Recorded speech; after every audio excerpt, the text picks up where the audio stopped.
پاکستان کی تمام political parties opposition کی گورنمنٹ کی اس ایشو پہ ایک پیج پہ اس لیے ہیں کہ یہ کوئی سیاسی ایجنڈا نہیں ہے، یہ قومی ایشو ہے، اور پاکستان کی سیکیورٹی صورتحال سے تمام پولیٹیکل پارٹیز آگاہ ہیں، اور ہماری لیڈرشپ نے یہ ثابت کیا ہے کہ جب پاکستان کی بات آئے، جب قوم کی بات آئے، جب قومی ایشو کی بات آئے تو ہم سارے ایک ہیں۔ سیاست اپنی اپنی ہے، سیاسی معاملات اپنے اپنے ہیں، یہ سیاسی ایشو ہے نہیں، یہ قومی ایشو ہے۔ میں سمجھتا ہوں کہ قومی ادارہ ہے اور اس کے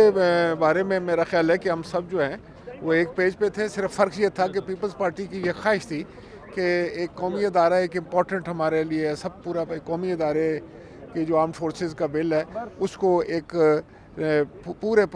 پارلیمنٹری پروسیجرز جو ہے وہ مکمل کرنے کے بعد پاس ہونا چاہیے۔ ہم نے جو بات کی ہے کہ اس کو پراپر پروسیجر کے تھرو جو ہے ہاؤس میں لے کیا جائے اور اس کے اوپر بحث ہو، ڈسکشن ہو، پھر کمیٹی میں جائے اور پھر اس کے بعد فیصلہ کیا جائے۔ تو اگر آپ اس کو اسٹریٹ اوے یہ نہیں کہہ سکتے کہ اس کی حمایت ہے یا اس کو جو ہے اس کو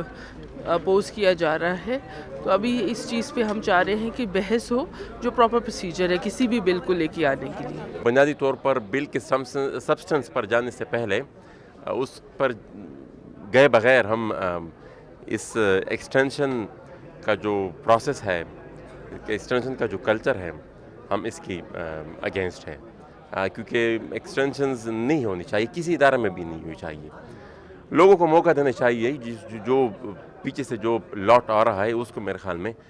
آنا چاہیے، اور ہمیں فوکس انسٹیٹیوشن بلڈنگ پہ کرنی چاہیے rather than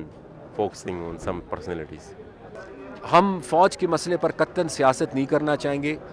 نہ ہی فوج کسی سیاسی جماعت کی ہوتی ہے، نہ ہی فوج کسی حکومت کی ہوتی ہے، فوج ملک کی فوج ہے، اور ہم یہ چاہیں گے کہ اس پر سیاست نہ ہو، سیاست سے بالا تر ہو کر اس مسئلے کا حل ڈھونڈنا ہوگا۔ ہاں یہ ضرور کہ پارلیمنٹری پروسیجرز کو فالو کرنا چاہیے، اور ان پروسیجرز کو فالو کرتے ہوئے اس مسئلے کو ونس اینڈ فار آل حل ہونا چاہیے۔